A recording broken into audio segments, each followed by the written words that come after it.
বিজ্ঞাপন বিরতির পর আবারও স্বাগত। এখন খবর বিস্তারিত। অষ্টাদশ শাক সম্মেলনের মঞ্চে ভাষণ দিতে গিয়ে 2008 সালের 26 নভেম্বরের মুম্বাইয়ে জঙ্গি হামলার প্রসঙ্গ টানলেন প্রধানমন্ত্রী নরেন্দ্র মোদী। সন্ত্রাসবাদ নির্মূল করার বিষয়ে প্রতিবেশী দেশগুলোকে একজোট হওয়ার আহ্বান জানান প্রধানমন্ত্রী নরেন্দ্র মোদী। এক মঞ্চে বসলেন বটে, কিন্তু একবার হাত মেলানো বাদে আর কোনো সৌজন্য বিনিময় হলো না নরেন্দ্র মোদীর নওয়াজ শরীফের মধ্যে। দুই প্রতিবেশী দেশের প্রধানমন্ত্রীরা সার্ক সম্মেলনের ফাঁকে মুখোমুখি কথা বলবেন কিনা তা নিয়ে অন্তহীন জল্পনার মধ্যেই বুধবার এক অদ্ভুত সত্য দেখা গেল মোদী নওয়াজের আচরণে। দুজনে পরস্পরের দিকে তাকালেন না পর্যন্ত একটিবারও, দূরত্ব বজায় রাখলেন নিজেদের মধ্যে। অষ্টাদশ বৈঠকের মঞ্চে নওয়াজ তার ভাষণ দেওয়ার আগে পরে মোদীর পাশ দিয়ে গেলেও দৃষ্টি বিনিময় হলো না দুজনের। এদিন সম্মেলন চলল প্রায় 3 ঘন্টা। মোদী ও নওয়াজের মাঝে ছিল 2টি সিটের ব্যবধান। তাদের মাঝখানে বসেছিলেন মালদ্বীপ, নেপালের নেতারা। অন্যদিকে 2008 সালের 26 নভেম্বর মুম্বাইয়ে জঙ্গি হামলায় 166 জনের মৃত্যু। স্বয়ংক্রিয় আগ্নেয়াস্ত্র হাতে মায়ানগরীর রাজপথের দখল নিয়েছিল আজমল কাসাবরা। কিন্তু সেই স্মৃতির ক্ষত আজও ভারতবাসীদের মনে দগদগে রয়েছে। সেই ঘটনার 6 বছর পর কাঠমান্ডুতে সার্ক সম্মেলনে যোগ দিতে গিয়ে আবারও মুম্বাই হামলার প্রসঙ্গ টেনে আনলেন নরেন্দ্র মোদী। তখন মঞ্চে হাজির পাক প্রধানমন্ত্রী নওয়াজ শরীফও। মোদীর আহ্বান, সন্ত্রাসবাদ নির্মূল করার জন্য প্রতিবেশী দেশগুলিকে একজোট হওয়া প্রয়োজন। সার্ক সম্মেলনে মুম্বাই হামলার প্রসঙ্গ তুললেও কাঠমান্ডুতে একে অপরকে এড়িয়ে যান নরেন্দ্র মোদী ও Nawaz Sharif. As we remember the horror of the terror attack in Mumbai in 2008, we feel the endless pain of loss of lives. Let us work together to fulfill the pledge we have taken to combat terrorism and transnational crimes. ইতিমধ্যে ভারত পাক দ্বিপাক্ষিক বৈঠকের সম্ভাবনাও খারিজ করে দিয়েছে বিদেশ মন্ত্রক। বুধবার মুম্বাই হামলার 6 বছর পূর্ণ হল। 2008 সালের 26 নভেম্বর মুম্বাইয়ে জঙ্গি হামলায় মৃত্যু হয় 166 জনের। টুইটারে 26 নভেম্বর হামলায় নিহতদের উদ্দেশ্যে শোক জ্ঞাপন করেছেন প্রধানমন্ত্রী Narendra Modi. For India, our vision for the region rests on 5 pillars: trade, investment, assistance, cooperation in every area, contacts between our people, and all through seamless connectivity. We can all choose our paths to our destinations. But when we join our hands and walk in steps, the path becomes easier. এদিকে মুম্বাই হামলায় নিহতদের প্রতি শ্রদ্ধা জ্ঞাপন করেছেন মহারাষ্ট্রের মুখ্যমন্ত্রী দেবেন্দ্র ফডনবিস, মুম্বাইয়ের পুলিশ কমিশনার রাকেশ মারিয়া সহ বিশিষ্টজনেরা। ব্যুরো রিপোর্ট, খবর ত্রিপুরা। ত্রিপুরা রাজ্যের গ্রামীণ এলাকায় রাজীব গান্ধী গ্রামীণ বিদ্যুতায়ন প্রকল্পের মাধ্যমে নতুন বিদ্যুৎ সংযোগ দেওয়ার জন্য দ্বিতীয় পর্যায়ে 316 কোটি 22 লক্ষ টাকা মঞ্জুর করেছে কেন্দ্রীয় সরকার। সাংবাদিক সম্মেলনে এই কথা জানালেন মন্ত্রী মানিক দে। ত্রিপুরা রাজ্যের গ্রামীণ এলাকা ও আংশিক বিদ্যুৎপূর্ণ এলাকায় রাজীব গান্ধী গ্রামীণ বিদ্যুতায়ন প্রকল্পের মাধ্যমে নতুন বিদ্যুৎ সংযোগ দেওয়ার জন্য কেন্দ্রীয় সরকার দ্বিতীয় পর্যায়ে 316 কোটি 22 লক্ষ টাকা মঞ্জুর করেছে। রাজ্যের 8টি জেলাতে এই প্রকল্পে নতুন বিদ্যুৎ লাইন সম্প্রসারণ করা হবে। এর মধ্যে নিপকো সিপাহীজলা জেলা ও দক্ষিণ জেলায় নতুন লাইন সম্প্রসারণের কাজ করবে এবং বাকি 6টি জেলায় লাইন সম্প্রসারণ করবে ত্রিপুরা রাজ্য বিদ্যুৎ নিগম। বুধবার মহাকরণের সাংবাদিক সম্মেলনে এ খবর জানান রাজ্য বিদ্যুৎ মন্ত্রী মানিক দে। সেই সঙ্গে তিনি আরও জানান, রাজ্যে আগামী দিনে আরও ৭৫,৪৩২ বিপিএল পরিবারকে নতুন সংযোগও দেওয়া হবে। এনার্জি এফিসিয়েন্সি সার্ভিস লিমিটেড, এটাও ভারত সরকার একটা সংস্থা, তাদের সঙ্গে আমাদের পুর নিগম, আগরতলা পুর নিগম একটা কন্ট্রাক্টে যাচ্ছেন। আমাদের আগরতলা শহরে এখন আমাদের যে সোডিয়াম যেগুলো আছে ভেপার, সোডিয়াম ভেপার যেগুলি হাই পাওয়ার লাইট, এর সংখ্যা প্রায় 4000। সিএফএল আছেন 28,216। দুটো যোগ করলে এখন আগরতলা পুর নিগম এলাকায় 32,216টা লাইটের পয়েন্ট আছে। এতে করে তাদের এখন বিদ্যুৎ বিল দিতে হয় প্রায় 5 কোটি টাকার কাছাকাছি। 4 কোটি 80 লক্ষ মিনস প্রায় 5 কোটি টাকার কাছাকাছি বিদ্যুতের বিল তাদের দিতে হয়। এখন হোল সিস্টেমটা আমরা চেঞ্জ করতে চাই, এদের সঙ্গে একটা আন্ডারস্ট্যান্ডিংয়ে যাবে এবং গিয়ে টোটাল সিস্টেমটাকে চেঞ্জ করে আমরা এখন ফার্স্ট পার্টে গভর্নর হাউস থেকে এয়ারপোর্ট এলইডি এক একটা এলইডি বাল্বের দাম অনেক বেশি, 30,000-32,000 টাকা পড়ে, 30 থেকে 32,000 টাকা পড়ে। এই এলইডিতে আমরা এটাকে কনভার্ট করব, তাতে এখন যে পাওয়ারটা মানে লাগে তার কনজাম্পশন। পাশাপাশি বিদ্যুৎ মন্ত্রী মানিক দে এদিন সাংবাদিকদের আরও জানান যে ভারত সরকার আসাম, মেঘালয়, মণিপুর, ত্রিপুরা, নাগাল্যান্ড ও মিজোরাম উত্তর পূর্ব ভারতের এই 6টি রাজ্যের বিদ্যুৎ পরিষেবার মান উন্নয়নে পরিকল্পনা নিয়েছে। এই পরিকল্পনার অধীনে ত্রিপুরার জন্য 1372 কোটি 20 লক্ষ টাকা মঞ্জুর করেছে। আগামী অর্থবছর থেকে এই কাজ শুরু হবে। এই প্রকল্পের কাজ করবে ভারত সরকারের power grid corporation of India limited সংস্থাটি। এই প্রকল্পের জন্য রাজ্য সরকারকে শেয়ার বাবদ 68 কোটি টাকা দিতে হবে। এই প্রকল্পের অধীনে 204 কিমি দীর্ঘ 66 কেবি নতুন লাইন সম্প্রসারিত হবে, যার ফলে উত্তর পূর্বের রাজ্যগুলির মধ্যে আন্তঃরাজ্য বিদ্যুৎ পরিষেবা মানের উন্নতি ঘটবে বলেও মন্ত্রী আশা ব্যক্ত করেন। সেই সঙ্গে মন্ত্রী আরও জানান যে এনার্জি এফিসিয়েন্সি সার্ভিস লিমিটেড ও আগরতলা পৌর নিগমের মধ্যে একটি চুক্তি স্বাক্ষরিত হয়েছে। এই চুক্তির ভিত্তিতে আগরতলায় সকল স্ট্রিট লাইটে এলইডি বাতি লাগানো হবে, যার ফলে নিগমের বিদ্যুৎ বিল প্রায় অর্ধেকে নেমে আসবে বলেও জানান তিনি। বর্তমানে নিগম বছরে বিদ্যুৎ খাতে প্রায় 5 কোটি টাকা খরচ করে, তা 2 কোটি টাকায় চলে আসবে। সেটা হলো গিয়ে নর্থ ইস্টের রিজনের পাওয়ার সিস্টেমকে ইমপ্রুভ করার জন্য। এটা দীর্ঘদিন যাবত আমাদের একটা দাবি নর্থ ইস্টার্ন ফোরাম থেকে উঠেছিল। এটা গত 4-5 বছর ধরেই নানা ধরনের ডিসকাশন হয়েছে। শেষ পর্যন্ত বিশ্ব ব্যাংকের সহযোগিতা চাওয়া হয়েছে এবং বিশ্ব ব্যাংকের সহযোগিতা নিয়ে একটা প্রজেক্ট এখন চূড়ান্ত পর্যায়ে এসছে। প্রায় আমরা অনুমোদন পেয়ে গেছি বলা যেতে পারে। এটা গিয়ে পরিমাণটা হলো গিয়ে 1372 কোটি 20 লক্ষ টাকা ত্রিপুরার জন্য এটা আসবে। এই প্রজেক্টের কাজ করবেন, এটাও ফাইনাল হয়ে গেছে, power grid corporation of India limited. 2018-19 অর্থবর্ষে কাজটা শেষ করবেন। এই বছরে তারা টেন্ডার প্রসেস কমপ্লিট করবেন এবং আমার ধারণা হয়তোবা আগামী অর্থবর্ষের শুরু থেকেই পুরোদমে কাজটা শুরু হয়ে যাবে। রাজ্যগুলি সহযোগিতা চেয়েছে, আমরা আমাদের নিগমের দিক থেকে বলেছি আমরা কারিগরি সহযোগিতা করব, যেই ধরনের সহযোগিতা চাই সকল প্রকার সহযোগিতা আমরা করব, এটা আমরা বলেছি। এই টাকাটা এই কাজ করাতে গিয়ে আমাদের স্টেট শেয়ার যেটা দিতে হবে 68 crores, এবং এটা করলে নর্থ ইস্টের পাওয়ার সিস্টেমটা অনেকটা ইমপ্রুভ করবে। টোটাল কস্ট হলে নর্থ ইস্টে বাকি রয়েছে 5,111 কোটি 33 লক্ষ টাকা। নর্থ ইস্টের 6টা স্টেট, এটা অরুণাচল ছাড়া আসাম, মেঘালয়, মণিপুর, ত্রিপুরা, নাগাল্যান্ড, মিজোরাম। ব্যুরো রিপোর্ট, খবর ত্রিপুরা। রাজ্যের রেগা কর্মসূচি সংকোচন সহ একাধিক বিষয়ের প্রতিবাদে দেশের রাজধানী দিল্লি সহ রাজ্য নানা স্থানে গণধর্ণা সংগঠিত করল সিপিএম। এতে সাধারণের উপস্থিতি ছিল লক্ষণীয়। দেশের রাজধানী দিল্লির সাথে বুধবার সোনামুড়ায়ও 2 ঘন্টার গণধর্ণা করল সিপিএম। সোনামুড়া ইউনাইটেড ব্যাংকের সামনে বসে এই গণধর্ণা মূলত রেগা কর্মসূচির সংকোচনের প্রতিবাদে এবং অধিক শ্রম ও অধিক মজুরির দাবিতে হয় এই গণধর্ণা। কর্মসূচিতে উপস্থিত ছিলেন সিপিএমের সোনামুড়া বিভাগীয় সম্পাদক মানিক দাশগুপ্ত, সম্পাদক মণ্ডলীর সদস্য গৌরাঙ্গ ঠাকুরতা, নিহার সাহা ও নারায়ণ চক্রবর্তী সহ স্থানীয় নেতৃত্বরা। মূলত বিজেপি নেতৃত্বাধীন কেন্দ্রীয় সরকারের রেগা বরাদ্দে রাজ্যের 58টি ব্লকের মধ্যে মাত্র 15টি ব্লকে রেগা প্রকল্প চালু রাখার কথা ঘোষণা করে, আর তাই রেগার বাজেট কমিয়ে 660 কোটি টাকা বরাদ্দ করেছে, যা গত অর্থবছরের থেকে 750 কোটি টাকা কম। তাছাড়া বছরে রেগার কাজ 200 দিন চালু সহ মজুরি 250 টাকা চালু করার দাবিতে রাজ্যের 50টি স্থানে চলে এই গণধর্ণা।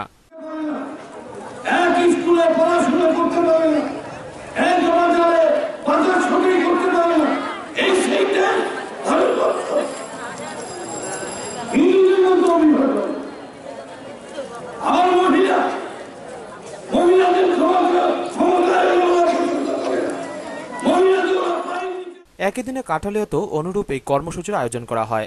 কাঠালিয়া পল্লীমঙ্গল প্যাক্স প্রাঙ্গণের ওপেন শেডে আয়োজিত গণধর্ণা শুরু হয় বেলা 1টা থেকে।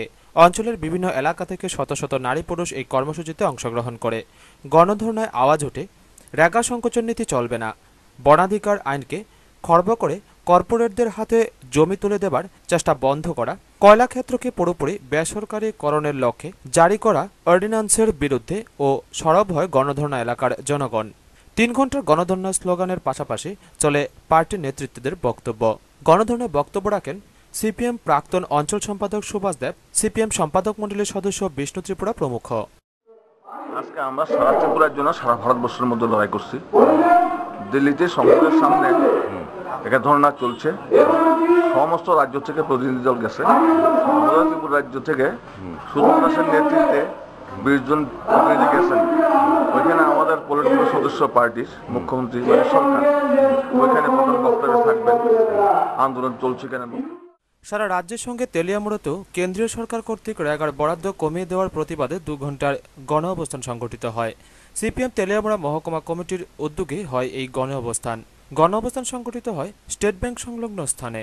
এতে উপস্থিত ছিলেন মন্ত্রী খগেন্দ্র জমাতিয়া, বিধায়ক মনীন্দ্র দাস, পার্টির বিভাগীয় সম্পাদক সুধীর সরকার, জিএমপি বিভাগীয় সম্পাদক হেমন্ত জমাতিয়া সহ অন্যান্যরা। গণ অবস্থানে বক্তব্য রাখতে গিয়ে মন্ত্রী খগেন্দ্র জমাতিয়া বলেন, এই দাবিগুলোর মধ্যে হচ্ছে এই যে রেখা, এটাকে কমানো চলবে না। 2 নম্বর দাবি হচ্ছে আগে যেভাবে রেখা ছিল সব ডিস্ট্রিক্টে সবখানে কাজ আমরা পেতাম, এটাকে সংকুচন করা যাবে না। 2 নম্বর হচ্ছে এই রেখা, আপনি জানেন আমাদের সারা ভারতবর্ষে যতগুলো জেলা আছে তাকে কমানোর যে প্রচেষ্টা, তার বিরুদ্ধে আমরা সরব হচ্ছি। শুধু তাই না, আমরা চাই যে সারা ত্রিপুরার সাথে সাথে একদিকে যেমন দিল্লিতে আমাদের। এদিকে রেগা প্রকল্পে বরাদ্দ কমিয়ে গ্রামীণ জনগণের মুখের গ্রাস কেড়ে নেবার কেন্দ্রের বিজেপি সরকারের সিদ্ধান্তের বিরুদ্ধে দুর্বার আন্দোলন গড়ে তোলার আহ্বানে এবং সব ব্লকের সমস্ত গরিব শ্রমজীবী জনতার ন্যূনতম রোজগারের ব্যবস্থা করার দাবিতে গোটা দেশ রাজ্যের সঙ্গে সিপিএম এর ডাকে গণ অবস্থান সংগঠিত হলো উদয়পুরেও। সিপিএম উদয়পুর মহকুমা কমিটির আহ্বানে রাধাকিশোরপুর পোস্ট অফিসের সামনে হয় 2 ঘণ্টার গণ অবস্থান। সংসদ অভিযানের সমর্থনে এদিনের গণ অবস্থানে হাজির ছিল শত শত শ্রমজীবী অংশের নারী পুরুষ। এদিন গণ অবস্থানে সিপিএম নেতা বাসনা দাস, রাখাল ভৌমিক ও সুরত জমাতিয়ার সভাপতিত্বে বক্তব্য রাখেন সিপিএম রাজ্য কমিটির সদস্য মাধব সাহা, কৃষক নেতা নিতাই বিশ্বাস, নারী নেত্রী মায়া পাল, জিএমপি নেতা চিত্ত জমাতিয়া, তপশিলি নেতা গৌতম সরকার, যুব নেতা মৃণাল মজুমদার, ছাত্র নেতা শুভ চক্রবর্তী, শ্রমিক নেতা স্বপন দেবনাথ প্রমুখ। এই রাজ্যের জন্য যে টাকা বরাদ্দ করেছেন আমরা দেখেছি মাত্র 660 কোটি টাকা বরাদ্দ করেছে। গত বছর যা বরাদ্দ ছিল 1406 কোটি টাকা যে বরাদ্দ ছিল তার থেকে 54% টাকা বরাদ্দ কমিয়ে দিয়েছে। ভাবতে পারেন এই জায়গার এই সংকোচনের প্রতিবাদে সারা দেশে আমাদের পার্টির ভারতের কমিউনিস্ট পার্টির উপস্থিত ছিলেন পার্টি নেতা জ্যোতিষ সাহা, সুনীল সেনগুপ্ত, মানিক বিশ্বাস, দিলীপ দত্ত, শ্রীবাস দেবনাথ সহ অন্যান্যরা। গণ অবস্থান ছিল স্লোগান মুখর। বেলা 2টা থেকে 4টা পর্যন্ত চলে গণ অবস্থান। একই দিনে ধর্মনগরেও গণধর্ণা কর্মসূচি সংগঠিত করল সিপিএম কর্মী সমর্থকরা। মূলত ধর্মনগর সিপিএম বিভাগীয় কমিটির উদ্যোগে সংগঠিত হয় এই গণধর্ণা কর্মসূচি। সংগঠনের কর্মী সমর্থকরা ধর্মনগর শহর পরিক্রমা করে ধর্মনগর স্টেট ব্যাংক শাখার সামনে এসে গণধর্ণায় মিলিত হয়। এতে উপস্থিত ছিলেন পার্টির ধর্মনগর বিভাগীয় সম্পাদক অমিতাভ দত্ত সহ স্থানীয় নেতৃত্বরা। গণধর্ণায় দলের কর্মী সমর্থকদের উপস্থিতি ছিল লক্ষণীয়।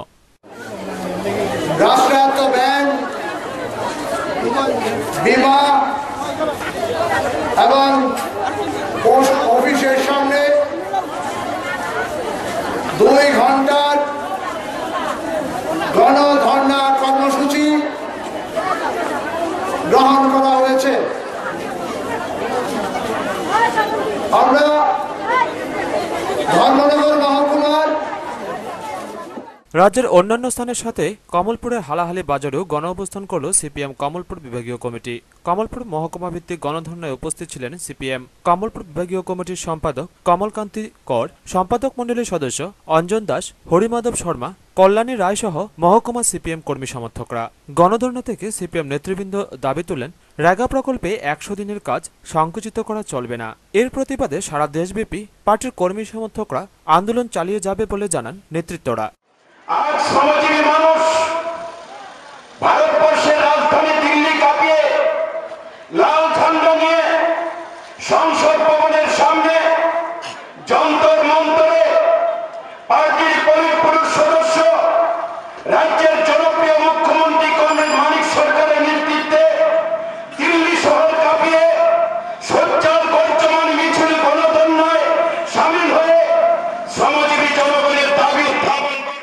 ব্যুরো রিপোর্ট, খবর ত্রিপুরা। এখন সময় একটি ছোট্ট বিরতি। বিরতির পর অন্যান্য খবর নিয়ে ফিরে আসছি। সঙ্গে থাকুন খবর ত্রিপুরা।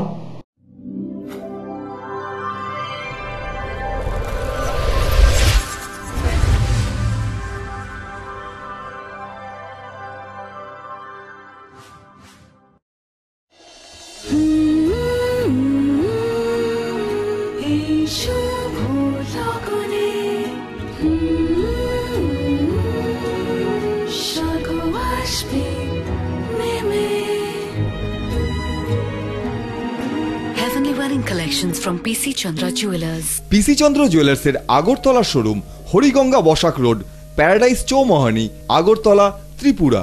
ফোন 0381 232 6666।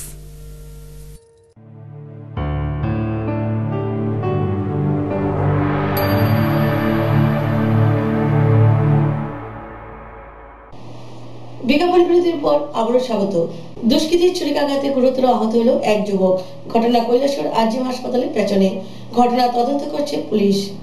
কৈলাসহর আরজিএম হাসপাতালের পেছনে মঙ্গলবার রাত আনুমানিক 10টা নাগাদ এক যুবক ছুরিকাহত হয়। স্থানীয় মানুষ গঙ্গানি শুনতে পেয়ে এগিয়ে যান। গিয়ে দেখেন তাদেরই পরিচিত বিশ্বজিৎ রবি দাস ওরফে গেদু। দুষ্কৃতী তারা পেটের মধ্যে ছুরি বসায়, এতে গুরুতর আহত হয় সে। হাসপাতালে নিয়ে আসলে কর্তব্যরত চিকিৎসকরা আঘাতের অবস্থা গুরুতর দেখে তাকে বাইরে নিয়ে যাওয়ার পরামর্শ দেন। রাতে বিশ্বজিতের পরিবারের লোক তাকে নিয়ে যায় শিলচরে। কে বা কারা মেরেছে আহত বিশ্বজিৎ স্পষ্ট করে বলতে পারছিল না, শুধু বাঁচাও বাঁচাও বলছিল। স্থানীয় বাসিন্দারা জানান গঙ্গানি শব্দ শুনে তারা এগিয়ে যান। এ অবস্থা দেখে সঙ্গে সঙ্গে হাসপাতালে নিয়ে আসে তাকে। খবর পেয়ে পুলিশও ছুটে আসে হাসপাতালে। রাতেই তদন্ত নামে, তবে এখনো পর্যন্ত শনাক্ত করা যায়নি কারা তাকে আক্রমণ করেছে। ঘটনার তদন্ত করছে পুলিশ। বাইরানির পরে দেখছি সজনা গাছের পুরিতে ওই গরুর লোকটা করিয়া গোড়াগড়ি করতেছে। এতটুকু পর্যন্ত দেখছি। দেখার পরে আমি আরো চিকটা দিয়েছি, দিয়ে আরো কয়েকজন লোক ইয়ে করছে, তখন সব একখান হয়েছে। হওয়ার পর আমরা তুলিয়া লইয়া আইছি হসপিটালে রিস্কাত করিয়া। এইভাবে কেমনে হয়েছে না হয়েছে দেখছো না, এইভাবে কেমনে হয়েছে না হয়েছে তার ঠিক দেখছি না। তোমার নামটাম কইছে নি কে মারছে? না। ব্যুরো রিপোর্ট, খবর ত্রিপুরা। সিপিএম শান্তিরবাজার অঞ্চল কমিটির 21তম অঞ্চল সম্মেলন উপলক্ষে এক প্রকাশ্য সমাবেশ অনুষ্ঠিত হয়। সমাবেশের প্রধান বক্তা ছিলেন পার্টির বিভাগীয় কমিটির অন্যতম সদস্য অঞ্জন দাস। পার্টির 21তম অঞ্চল সম্মেলনকে সামনে রেখে সোমবার শান্তিরবাজার অঞ্চল কমিটির উদ্যোগে অনুষ্ঠিত হয় এক প্রকাশ্য সমাবেশ। সমাবেশে উপস্থিত ছিলেন কমলপুরের সিপিএম বিভাগীয় কমিটির সম্পাদক কমলকান্তি কর, সম্পাদক মণ্ডলীর অন্যতম সদস্য অঞ্জন দাস, শান্তিরবাজার অঞ্চল কমিটির প্রাক্তন সম্পাদক মঙ্গল সিনহা, কুসুম দেববর্মা সহ এলাকার সিপিএম কর্মী সমর্থকরা। সমাবেশে প্রধান বক্তার ভাষণে সিপিএম বিভাগীয় কমিটির অন্যতম সদস্য অঞ্জন দাস বলেন, জমিতে বালি করে কাজ হচ্ছিল না, সেই নদীর চরের জমির বালি সরিয়ে দিয়ে তাকে চাষযোগ্য জমি তৈরি করে দেওয়া হয়েছে। 1000 টাকা দিয়ে উঁচু নিচু জমি সমতল করে চাষযোগ্য করে দেওয়া হয়েছে। 1000 টাকা দিয়ে জলাশয় তৈরি করে মাছ উৎপাদনের ব্যবস্থা করা হচ্ছে। 1000 টাকা দিয়ে জঙ্গল পরিষ্কার করে রাবার বাগান, চা বাগান, ফল বাগান তৈরি করার সিদ্ধান্ত কার্যকরী করেছে ত্রিপুরা সরকার। 1000 টাকা দিয়ে কোথাও কালভার্ট, কোথাও ইট বিছানো রাস্তা, কোথাও। সমাবেশ শেষে শান্তিরবাজার সংহতি ভবনে শুরু হয় দুদিনব্যাপী সম্মেলন। সম্মেলনে 250 জন প্রতিনিধির উপস্থিতিতে নতুন কমিটিও গঠন করা হয়। ব্যুরো রিপোর্ট, খবর ত্রিপুরা। 18 ভোলা মাকুপচড়ার কাঠ ব্যবসায়ী দুলাল দেবনাথ হত্যাকাণ্ডে দুজনকে আটক করে কিলা থানার পুলিশ। তাদের আদালতে তোলা হলে 5 দিনের পুলিশ রিমান্ডের নির্দেশ দেয় আদালত। 18 ভোলা মাকুপছড়ার কাঠ ব্যবসায়ী দুলাল দেবনাথ হত্যাকাণ্ডে পুলিশ দুজনকে আটক করে মঙ্গলবার সকালে। ধৃত 72 বাড়ির পবিত্র কলই এবং অর্জুন বাড়ির নিরঞ্জন কলইকে মুখ্য বিচার বিভাগীয় বিচারকের আদালতে তোলা হলে বিচারক বিশ্বজিৎ পালিত ধৃত দুজনকেই 5 দিনের পুলিশ রিমান্ডে পাঠায়। আগামী 29 নভেম্বর পুনরায় তাদের আদালতে তোলা হবে। 5 দিনের পুলিশ রিমান্ডে থাকাকালীন অবস্থায় ধৃত সন্দেহভাজনদের কাছ থেকে প্রয়োজনীয় তথ্য পাওয়া যাবে বলে ধারণা করছে পুলিশ। উল্লেখ্য, গত 19 নভেম্বর রাতে 18 ভোলা মাকুপছড়ার এলাকায় পুড়িয়ে মারা হয় উদয়পুর ধ্বজনগর পুলিশ লাইনের বাসিন্দা কাঠ ব্যবসায়ী দুলাল দেবনাথকে। 20 নভেম্বর সকালে মাকুপছড়ার রাস্তার পাশেই বাইকসহ দুলাল দেবনাথ পোড়া অবস্থায় পড়ে থাকতে দেখে সাধারণ মানুষ খবর দেয় কিল্লা থানাকে। কিল্লা থানার পুলিশ মৃত দুলাল দেবনাথকে গোমতী জেলা হাসপাতালে নিয়ে আসে ময়নাতদন্তের জন্য। মৃত দুলাল দেবনাথের পরিবারের তরফে অভিযোগ ছিল মৃত্যুর দিন রাত 11:30 নাগাদ কে বা কারা তার মোবাইলে ফোন করে। তখন ঘর থেকে 70,000 টাকা নিয়ে বেরিয়ে পড়ে দুলাল দেবনাথ। আর পুলিশ ওই মোবাইল ফোনের সূত্র ধরে এগিয়ে যায় তদন্ত কার্যে। মঙ্গলবার সকালে কিল্লা থানার পুলিশ উদয়পুর মহকুমা পুলিশ আধিকারিক রতন দাসের নেতৃত্বে হানা চালায় 72 বাড়ি ও অর্জুনবাড়ি এলাকায়। 72 বাড়ি নিজ বাড়ি থেকে পবিত্র কলই এবং অর্জুনবাড়ি থেকে নিরঞ্জন কলইকে গ্রেপ্তার করে পুলিশ। ধৃতদের মঙ্গলবারই আদালতে তুলে পুলিশ। সিজিএম বিশ্বজিৎ পালিতের এজলাসে তোলা হলে বিচারক ধৃতদের 5 দিনের পুলিশ রিমান্ডে পাঠায়, যদিও পুলিশ 10 দিনের পুলিশ রিমান্ডের আবেদন জানিয়েছিল। 19/11/2014 তারিখে দুলাল দেবনাথ নামে এক ব্যক্তিকে 18 গোলা জম্পুই যে রাস্তা, সে রাস্তার মাঝামাঝি একটা জায়গায় খুন করা হয়। খুন করার পর তাকে আগুনে পুড়িয়ে দেওয়া হয় এবং তার বাইকটাও পুড়িয়ে দেওয়া হয়। তারপরের দিন তার মৃতদেহ পাওয়া যায়। এই নিয়ে কিল্লা থানায় একটা মোকদ্দমা রেজিস্ট্রি হয়। ওই মোকদ্দমায়, ওই মামলায় আজকে নিরঞ্জন কলই এবং পবিত্র কলই নামে দুজনকে পুলিশ অ্যারেস্ট করে উদয়পুরের মাননীয় চিফ জুডিশিয়াল ম্যাজিস্ট্রেটের আদালতে তাদেরকে প্রেরণ করে। পরবর্তী সময় মাননীয় চিফ জুডিশিয়াল ম্যাজিস্ট্রেট তাদেরকে 5 দিনের পুলিশ রিমান্ডের তাদেরকে আদেশ দান করেন এবং আগামী 29 তারিখ তাদেরকে আবার আদালতে তোলা হবে। এদিকে জানা যায়, ধৃত পবিত্র কলই এবং নিরঞ্জন কলই এনএলএফ জঙ্গি সংগঠনের সদস্য ছিল। 2001 সালে জঙ্গি ঘাঁটি থেকে পালিয়ে এসে কিল্লা থানার নিকট আত্মসমর্পণ করেছিল। 2002 সালের পর থেকে ধৃত দুজনই কাঠ ব্যবসার সঙ্গে জড়িত ছিল। এদিকে মৃত দুলাল দেবনাথও গত 8 থেকে 10 বছর যাবৎ কাঠ ব্যবসা করছে। পুলিশ ধারণা করছে ব্যবসা সম্পর্কিত লেনদেন নিয়েই খুন করে আগুনে পুড়িয়ে দেওয়া হয়েছিল দুলাল দেবনাথকে। ধৃত দুজনকে পুলিশি জিজ্ঞাসাবাদে সব তথ্য পথে আসবে বলে ধারণা করা হচ্ছে। ব্যুরো রিপোর্ট, খবর ত্রিপুরা। এক মদ বিরোধী অভিযানে নেমে বর্ণারায়ণ এলাকায় এক বাড়ি থেকে বিপুল পরিমাণে বিলেতি মদ উদ্ধার করল যাত্রাপুর থানার পুলিশ। অভিযানের নেতৃত্ব দেন থানার পুলিশ অফিসার দুলাল দত্ত। বুধবার যাত্রাপুর থানা পুলিশ প্রচুর পরিমাণ বেআইনিভাবে মজুত রাখা বিলেতি মদ উদ্ধার করতে সক্ষম হয় বর্ণারায়ণ জনৈক এক বাড়ি থেকে। গোপন খবরের ভিত্তিতে যাত্রাপুর থানার পুলিশ অফিসার দুলাল দত্তের নেতৃত্বে এক পুলিশ বাহিনী দুপুর 12টায় হানা দেয় বেআইনি মজুত রাখা মদ অভিযানে। বর্ণারায়ণ জনৈক এক ব্যক্তির বাড়িতে হানা দিয়ে 193 বোতল মদ উদ্ধার করে এদিন, যার বাজার মূল্য প্রায় 30,000 টাকা হতে পারে বলে পুলিশের অনুমান। এ বিষয়ে পুলিশ অফিসার দুলাল দত্ত জানান, এই জাতীয় নেশা বিরোধী অভিযান চলছে এবং আগামী দিনেও তা চলবে। 2টার দিকে আমি একটি গোপন ইনফরমেশন পাই যে বর্ণারায়ণ একজনৈক ব্যক্তির বাড়িতে হিউজ পরিমাণ বিলাতি মদের স্টক আছে। এই খবর পেয়ে আমি আমার অফিসার এসে উত্তম দাস এবং অন্যান্য স্টাফ নিয়ে আমি ওখানে যাই। ওখানে গিয়ে ওই জনৈক ব্যক্তির বাড়ি সার্চ করে 96 বোতল বিয়ার এবং 97 বোতল ফুল ফরেন লিকার, যেটাকে বলে হুস্কি, এটা উদ্ধার করি, যা বাজার মূল্য 25,000 টাকা হবে। এবং আমরা এলাকাতে আরও সোর্স এঙ্গেজ করেছি এবং আমরা বিভিন্ন জায়গায় তল্লাশি করছি।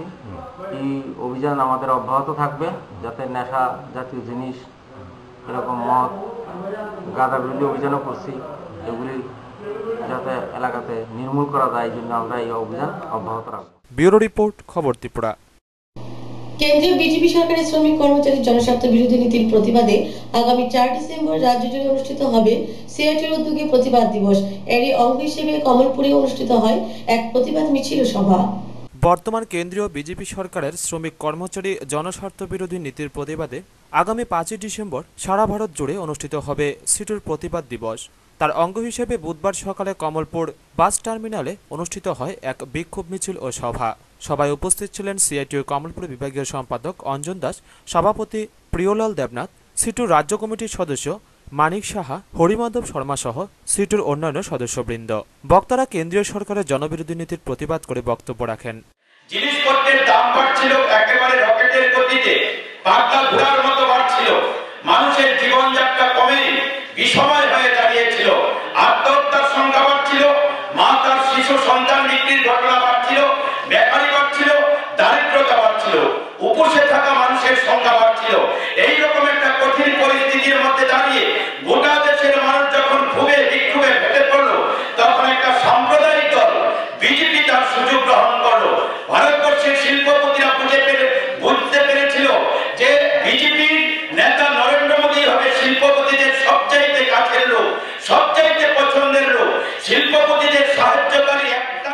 পরে সিটুর সদস্যরা প্লে কার্ড ফেস্টুন নিয়ে কমলপুর শহরে বিক্ষোভ মিছিল সংগঠিত করেন। ব্যুরো রিপোর্ট, খবর ত্রিপুরা। গণতান্ত্রিক নারী সমিতি বিলোনিয়া বিভাগে শ্রীরামপুর অঞ্চল কমিটির উদ্যোগে এক রক্তদান শিবির অনুষ্ঠিত হয় চোত্তাখোলায়। এতে 21 জন রক্তদাতা স্বেচ্ছায় রক্তদান করেন। ভারতের গণতান্ত্রিক নারী সমিতি বিলোনিয়া বিভাগের শ্রীরামপুর অঞ্চল কমিটির উদ্যোগে চোত্তাখোলায় অনুষ্ঠিত হয় এক রক্তদান শিবির। চোত্তাখোলা জ্যোতি বসু স্মৃতি মিলনায়তনে অনুষ্ঠিত এই রক্তদান শিবিরে উপস্থিত ছিলেন গণতান্ত্রিক নারী সমিতির কেন্দ্রীয় কমিটির সদস্যা খুকু ঘোষ, রাজ্য কমিটির সদস্যা মিনু সাহা, বিভাগীয় সম্পাদক মণ্ডলীর সদস্যা জয়া ব্যানার্জি, রত্না দাস প্রমুখ। এদিনের এই রক্তদান সম্পর্কে জানাতে গিয়ে রাজ্য কমিটির সদস্যা মিনু সাহা বলেন, গণতান্ত্রিক নারী সমিতি এমনিতে প্রত্যেক বছর আমাদের কুমারী রূপশ্রী মধুদির যে সংবিধান দিবস উপলক্ষে আমরা এই রক্তদান শিবির করি। তো এবার আমাদের যে রক্তদান শিবিরের কাজ চলছে, এতে আমাদের যে রাজ্যের চিফ মিনিস্টার আহ্বান রেখেছিলেন সমস্ত এনজিও, ক্লাব, গণসংগঠনের কাছে যাতে ত্রিপুরা রাজ্যে কোনো রোগী রক্তের অভাবে মারা না যায়। এবং উক্ত রক্তদান শিবিরে মোট 21 জন রক্তদাতা স্বেচ্ছায় রক্তদান করেন। ব্যুরো রিপোর্ট, খবর ত্রিপুরা। 3 দফা দাবি আদায়ের লক্ষ্যে তেলিয়ামুড়া বিদ্যালয় পরিদর্শকের নিকট এক ডেপুটেশন দিল এসএফআই তেলিয়ামুড়া বিভাগীয় কমিটি। 3 দফা দাবি আদায়ের লক্ষ্যে ভারতের ছাত্র ফেডারেশন তেলিয়ামুড়া বিভাগীয় কমিটির 6 জনের এক প্রতিনিধি দল তেলিয়ামুড়া বিদ্যালয় পরিদর্শকের নিকট এক ডেপুটেশনে মিলিত হয় মঙ্গলবার সকাল 11টায়। এসএফআই তেলিয়ামুড়া বিভাগীয় কমিটির সম্পাদক টুটন দেবের নেতৃত্বে 6 জনের এই প্রতিনিধি দলটি বিদ্যালয় পরিদর্শকের হাতে দাবি সনদটি তুলে দেন।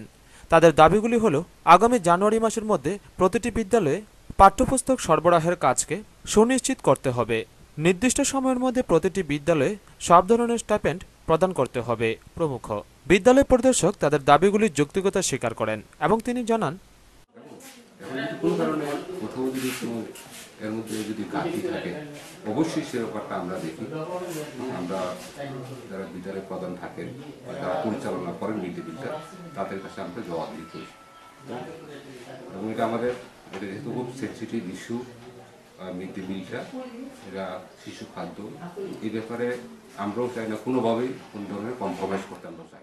ডেপুটেশন সম্পর্কে বলতে গিয়ে এসএফআই তেলিয়ামুড়া বিভাগীয় সম্পাদক টুটন দেব জানান, হয়েছে এর মধ্যে প্রথমত আমাদের যে দাবিটা, এটা আমরা দেখেছি যে বিভিন্ন সময় প্রতি বছর ছাত্রছাত্রীদের যে এসসিআরটি থেকে যে বই দেওয়া হয়, সেই বই নির্দিষ্ট সময় ছাত্রছাত্রীদের হাতে পৌঁছে না। আমরা তাই শিক্ষাবর্ষ শুরু হওয়ার প্রায় 1.5 মাস আগেই আমরা ডেপুটেশনে মিলিত হয়েছে। আমাদের দাবি হচ্ছে জানুয়ারি মাসের প্রথম সপ্তাহের মধ্যে ছাত্রছাত্রীদের হাতে বই পৌঁছানো, এবং দ্বিতীয় দাবি হচ্ছে। ব্যুরো রিপোর্ট, খবর ত্রিপুরা। প্রয়াস কর্মসূচির অঙ্গ হিসেবে এক সামাজিক সচেতনতামূলক অনুষ্ঠানে অনুষ্ঠিত হয় শান্তিরবাজার মহকুমার বীরচন্দ্র মনু বাজারে। এলাকার যুব সংস্থার উদ্যোগে অনুষ্ঠিত হয় উক্ত অনুষ্ঠানটি। শান্তিরবাজার মহকুমার বীরচন্দ্র মনু বাজারে যুব সংস্থার উদ্যোগে প্রয়াস নামক সমাজ সচেতনতামূলক অনুষ্ঠান ও সাংস্কৃতিক অনুষ্ঠানের আয়োজন করা হয়, যেমন নেশা, জুয়া, মহিলাদের উপর অত্যাচার, যান চলাচল বিভিন্ন বিষয়ের উপর এই সচেতনতামূলক শিবির ছিল। এই সচেতনতা শিবিরে উপস্থিত ছিলেন যুব সংস্থার পক্ষ থেকে জসুমিয়া এবং নিতাই রঞ্জন সাহা। প্রধান অতিথি ছিলেন দক্ষিণ ত্রিপুরা জেলার এসপি ভানুপদ চক্রবর্তী, শান্তিরবাজার মহকুমার এসডিপিও সুরজিৎ ধর এবং শান্তিরবাজার থানার ওসি অনুপ কুমার দাস সহ ওই এলাকার গুণীজনরা। এই অনুষ্ঠানে এই এলাকার সাধারণ মানুষের ভিড় ছিল লক্ষণীয়। তবে একাংশ শুভবুদ্ধি মহলের অভিমত, মাসে বা 3 মাস অন্তর অন্তর যদি এই ধরনের সমাজ সচেতনতামূলক অনুষ্ঠান করা হয়, তাহলে এই এলাকাতে ক্রাইম এবং পুলিশের কেস অনেক কমবে বলে ধারণা করা হচ্ছে। উপার্জনশীল ব্যক্তি, সে ডেলি লেবার হোক, রিক্সা চালাক, গাড়ি চালাক, বা দোকানদার হোক, বা সরকারিজীবী হোক, চাকরিজীবী হোক, প্রত্যেকেই এই জুয়ার যে অবৈধ নেশা, সেই জুয়ার খেলার মধ্যে পড়ে গেছেন। পয়সাগুলি জাদুজি হয়, সেই পয়সাগুলি জুয়ার খেলার মধ্যে